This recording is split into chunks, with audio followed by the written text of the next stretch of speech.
What is going on, everybody? Welcome in to another edition of the Daily Energy News Beat Stand-Up here on this gorgeous Monday, March 27th, 2023. As always, I'm your humble correspondent, Michael Tanner, coming to you from an undisclosed location here in Dallas, Texas, joined by the executive producer of the show, the purveyor of the show, and the director and publisher of the world's greatest website, EnergyNewsBeat.com, Stuart Turley. My man, how we doing today?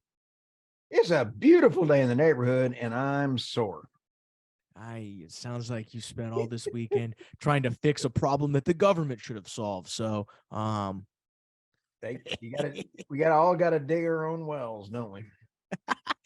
hey, water wells, oil wells, we love it. But that didn't stop you, Stu, from coming up and getting some great articles lined up for today's show. We were joking right before we hit record. I mean, it's a pretty doomsday day here. I mean, Stu's got some pretty crazy things. So first up on the menu, we've got Biden reaches moment of truth for electric vehicle tax credits.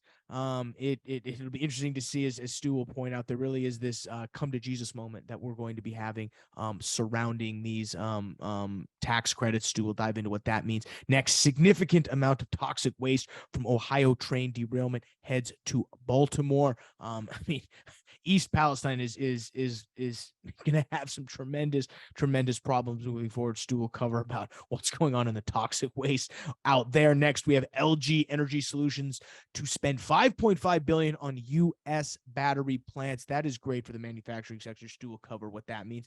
Next, a little bit more of a regional finance story, but the U.S. weighing expanding Fed's emergency liquidity program to stabilize First Republic and other regional banks. Done. I mean, we could spend hours talking about this, but Stu will dive in to specifically this lending program and what this means for the markets going forward. Next, as we sell off our strategic oil reserves, ponder this. Another done. I will be left to ponder because it's towards the end of the Rolodex on the show, but Stu will lay out what it does mean for selling our strategic petroleum reserve. He'll kick it over to me. I'll briefly cover what's going on in the natural gas and crude oil markets on Friday, and then we'll opine a little bit about what might happen this week, guys. But before we do all that, again, check us out at the world's greatest website, www.energynewsbeat.com. All of the articles we're about to cover are courtesy that website. You can hit the description below and see the links to all of the stories. We have timestamps if you want to jump ahead and you don't want to ponder anymore and just figure out what this Fed or what selling the strategic petroleum reserves means. Go ahead and click that. So, guys, you can do that in the description below. Our team does a great job of making that and keeping that updated. As always, you can go to dashboard.energynewsbeat.com. Our data and news combined. Get it while you can. Again, www.energynewsbeat.com. I'm out of breath, though, Stu. Where do you want to begin? Oh, I don't know. Today is going to be a lot of fun. A, you got to love Mondays, but B, you always got to just love President Biden. He's a never-ending source of fun. Biden reaches a moment of truth for electric vehicle tax credits. All right. This is worth your time to take a look at it. Because, Michael, when we have talked about electric vehicle taxes in the past, when the $7,500 tax credit came in, automakers raised their price, $7,499. So this one right here, specifically, the law says electric vehicles can qualify for the full $7,500 credit, at least if half of their battery components are made in North America and 40% of the raw materials are extracted or processed domestically in countries the U.S. has free trade agreements with. Holy smokes. And he's got until March 31st to decide. So I think that's sort of the ledge is getting closer and closer because he's got to decide. And there's all these different competing interests. Again, automakers, they're going to want this tax credit that allows them to lower cost and maximize government support. It says this right here. Most automakers, which would want lower costs to maximize government support to help sell as many EVs as possible, have been discreet about trying to drill holes in Manchin's rules, doing most of their persuasion in private. So what's this mean? So Senator Joe Manchin shocked Washington by clinching a left for dead climate deal. Lobbyists have tried to tweak the rules around just how much content car makers and their suppliers will have to source domestically. The Democrat from West Virginia has repeatedly criticized the efforts, saying he says it will sacrifice U.S. energy and national security in the name of fighting climate change. So the battle is really over where we source these from. Of course, West Virginia, Joe Manchin, he's going to want those products sourced mostly from America. Automakers don't really want that because it's a lot easier to go to Congo and get lithium there than it is to try to find it and source it here. And unfortunately, China has done a great job over the past 20 years to acquire a lot of these minerals. So as it mentions, the Treasury Department's unalienable task has been to try to balance these competing interests, which really are on both sides of the aisle. So it's going to be fascinating what they decide. And we saw a version of what they did with the Willow Project. They approved it, but then virtue signaled that we're not going to do anything more. Could we see that here? Could it be a short-term win and then a long-term, hey, here's what we want to do? I don't know.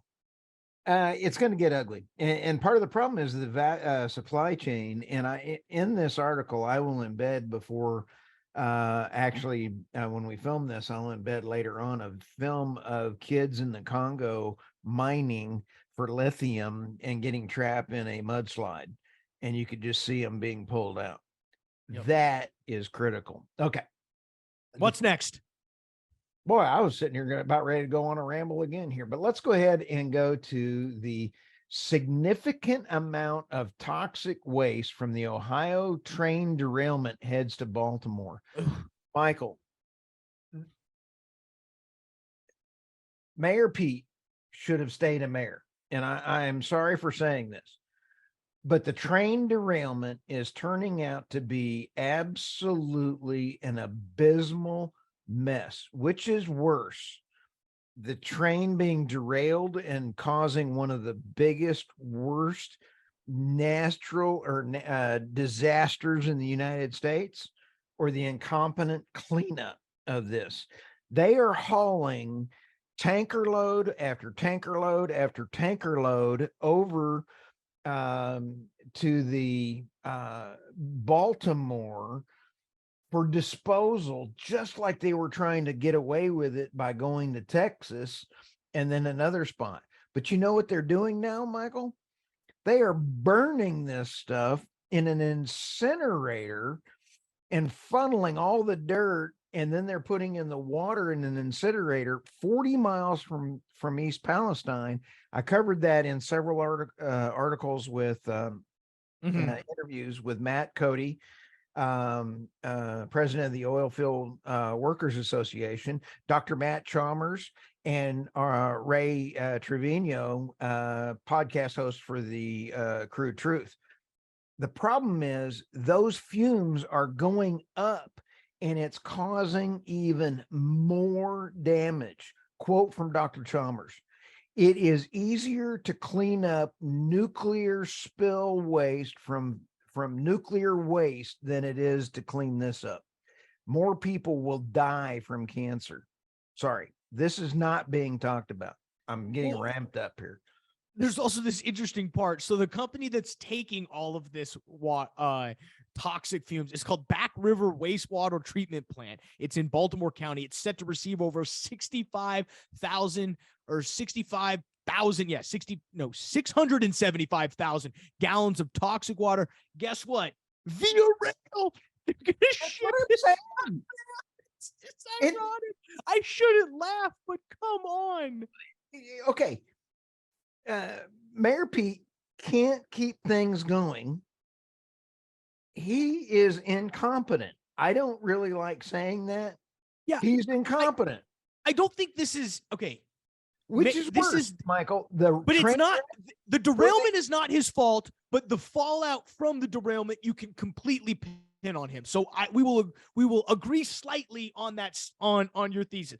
You know, I don't necessarily think, you know, looking back, you can't, this just happened. Like this was probably due to if you want to be really real, the union changes in terms of the amount of rail workers that we had relative to what happened in the Trump administration. So if there's anyone to actually blame for the derailment, you actually can look back at former administrations who kept upping and upping and upping the amount of requirements that it would take to and lowering the amount of personnel they need on these trains. But since the disasters happened going forward, it's been a complete failure on the Biden administration, and we'll agree there.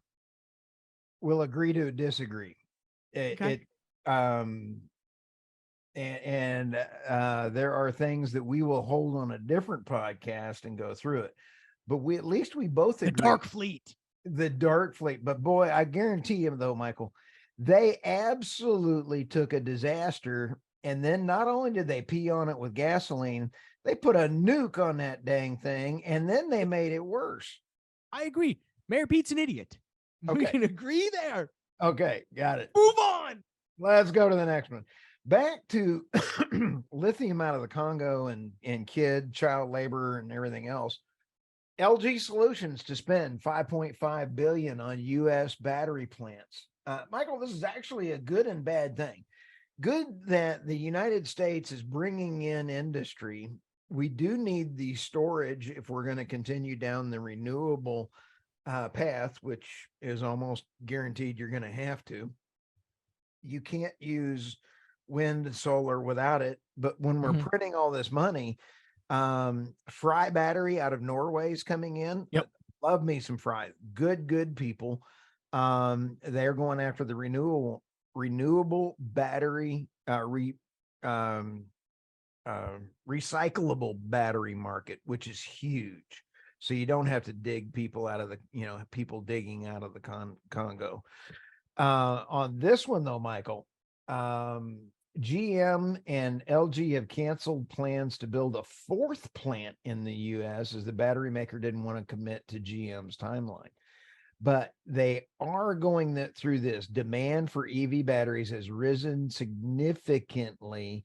I'm hearing from a different article that they're now getting even more nervous because of the inability of the administration to figure out the tax credit problems.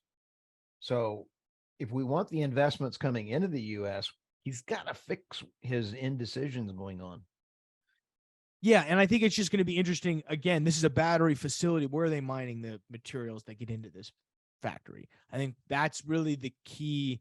And yes, I think it's great we're onshoring a little bit of the battery production. It's going to be a race. Where do you actually find the raw minerals? Exactly. Okay, let's go to the next one.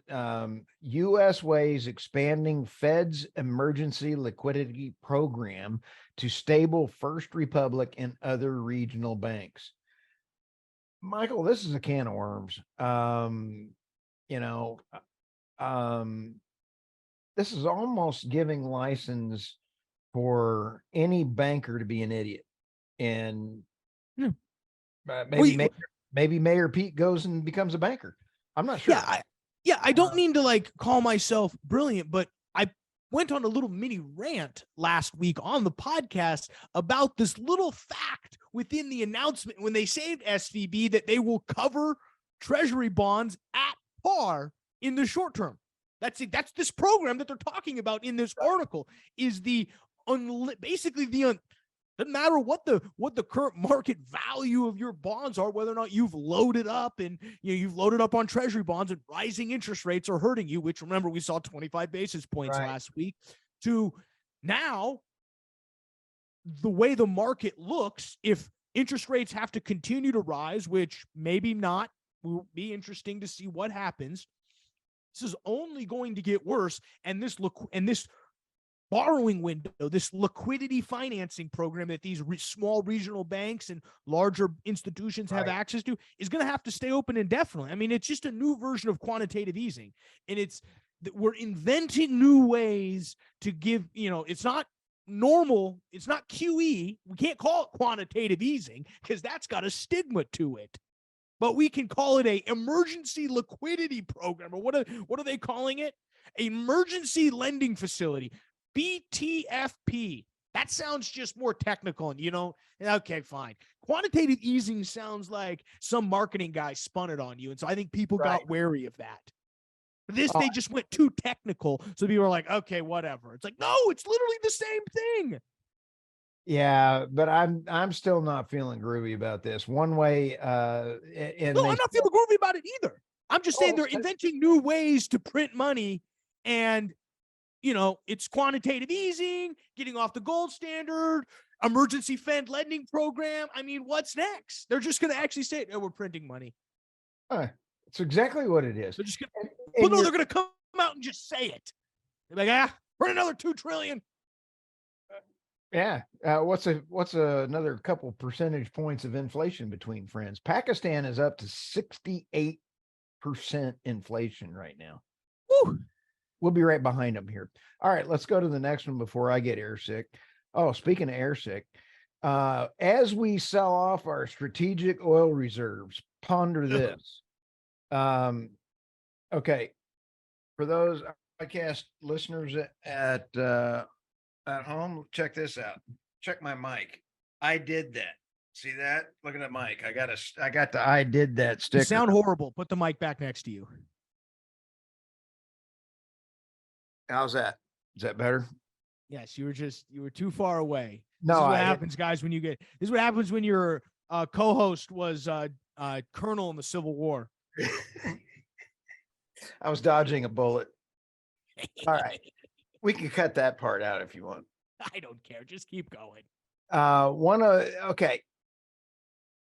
One of Biden's answers to combating higher gas prices was to tap into the oil reserves. We all know that he only tapped in. Let's go through some of those numbers. We all know how bad it is. It was the SPR was established in 1975 due to the 1973 oil embargo. It is now at the lowest rate since 1980, I believe, is when it is. And he basically used this to falsely lower the gasoline prices before the election. Michael, they said they would start buying it at what, 65, 70? $71. And it's $69.20, and they can't get funding for it. You have to give them credit. They're sticking to their guns, and we're not buying. I mean, it's kind of crazy. But they took all the money that he did and put it and spent it outside of budgets. So they basically stole the money and funneled it. Now, okay, okay, I'm not gonna. Okay, all right, steal, misallocate, whatever you want to call it. They misallocated or reallocated to programs. That's a big difference between stealing. Is stealing, whatever. It's okay. I won't die on that hill. No, I won't either. I'm really pathetically upset by this. Well, I'm upset that they're not refilling. I mean, obviously, I think lowering the volumes of the SPR wasn't a swift move, but you saw you saw it was political. They needed to lower oil prices in order to help themselves in the midterm. And quite frankly, energy inflation was getting so bad that you could have argued maybe that's partly why you do have a little bit of reserve to help slowly tap the markets. Now, bringing it down to the levels that it's at now is a dumb idea. The fact that they're not going back and saying, hey, it's at 71. We originally said we were going to refill at 71, and they're not doing that just shows me there's a moving target over there. And they don't really know what they're saying. They're living in what I would call a day-by-day world. There's no plan over there. They're just saying things to get them to the next stage where then the next decision point and moving forward. There's no second, third, fourth order of thinking over there. No. The only order they can think of is what they're going to get from DoorDash that evening. It's absolutely pathetic. DoorDash, Postmates, who knows? I'm a Postmates guy, so if we're doing an ad Postmates all the way. There you go. Anyway, thanks for letting me rant. Yeah, no worries. You got anything else? If I did, I'd be pulled off the air. Yeah, good. I mean, technically we host this ourselves. Does the FCC, can they tell us what to say? No. I can. Yeah, you can. All right. Well, we'll go ahead and flip over to finance, guys. There is not much to talk about other than what happened on Friday. We actually did see a fairly positive day. SPY was up a half a percentage point. NASDAQ up 0.3 of a percentage point. The dollar index rises a half a percentage point. Yields down. 10-year yields down about 1.5 percentage points. The 30-year fixed up 0.3 percentage points. Crude oil tumbled down. It was all the way up to about 72 on Thursday. We saw it tumble to 69.20.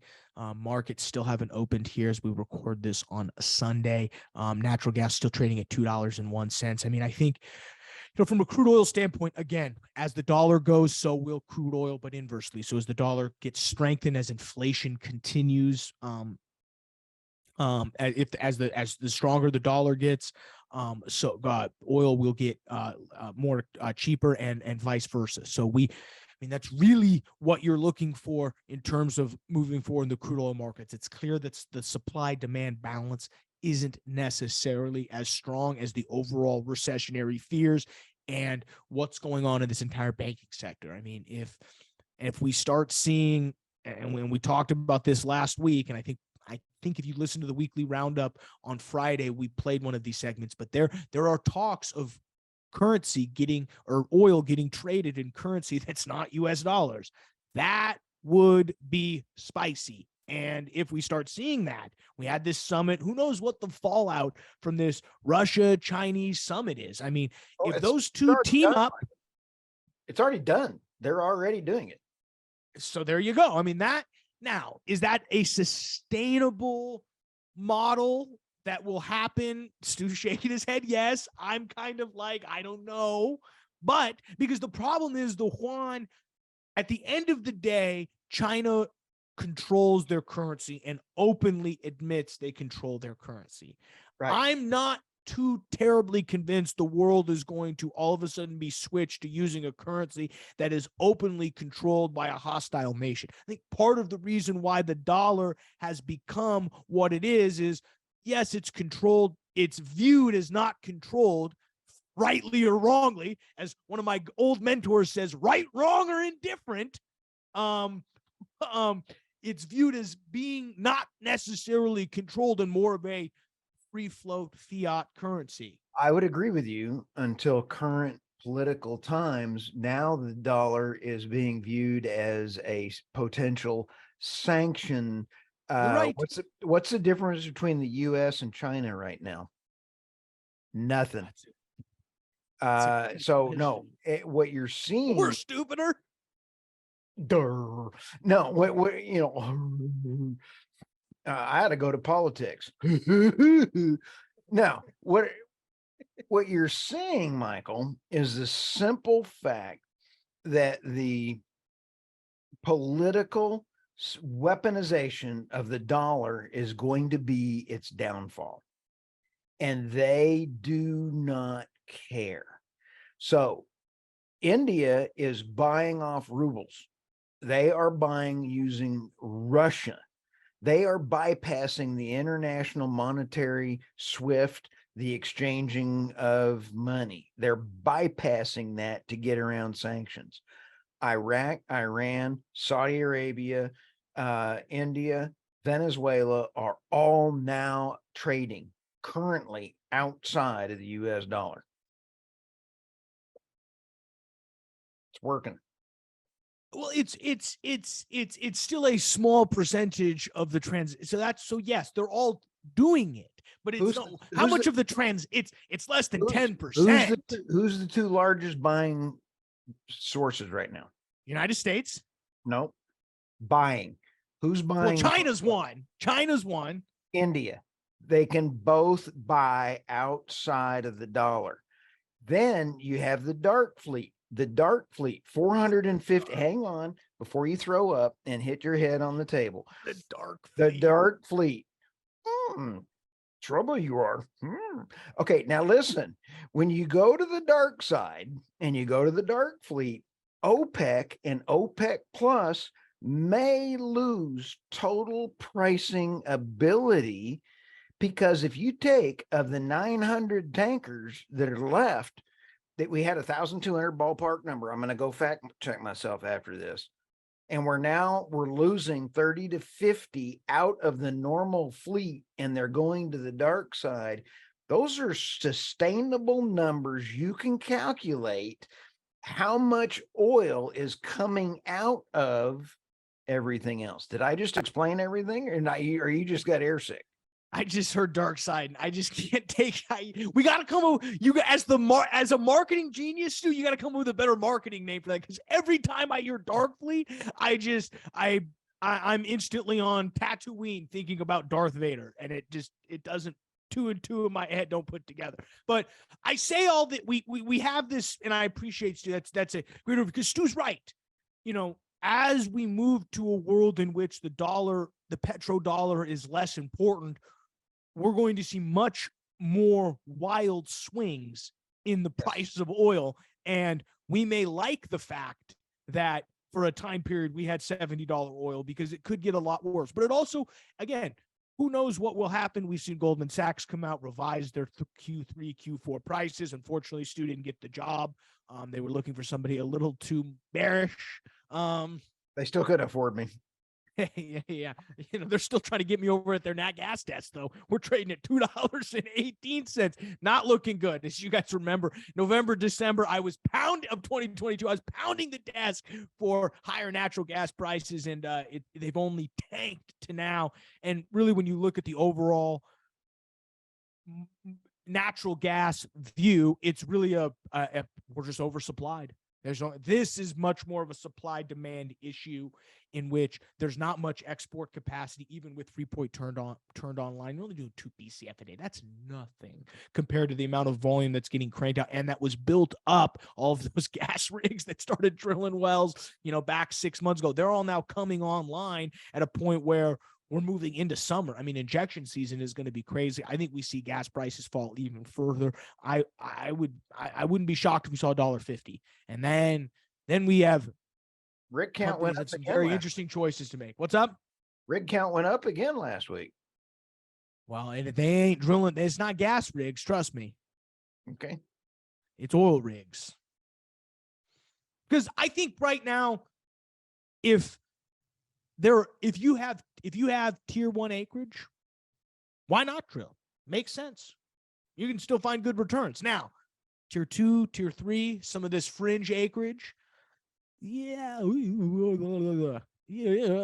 that's how I think. Maybe not. You know what I mean? But I mean, you're all still going to be if prices drop 65, 60 for a sustainable period, maybe 50. Yeah.